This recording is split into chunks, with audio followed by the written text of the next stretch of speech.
everyone, welcome back to this channel. In this video, I'm going to show you how to see stories archive on Instagram.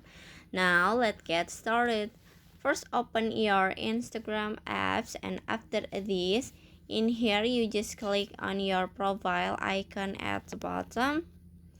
And now in here you just click on the three lines icon at the top. Click on it. And after this you can click on the archive, and in here you can see your story archive. You can see your date in here. You can choose the date that you want to see, maybe for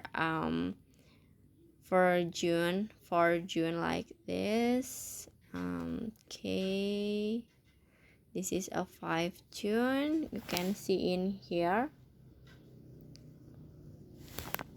or you can filter for your location. This one in here you can see your story archive at your location, maybe on your this one, it's my holidays.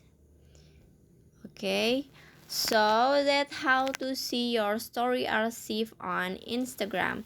I hope you found this video to be helpful. If you enjoy the content, please consider like, comment, and subscribe down below. Bye bye.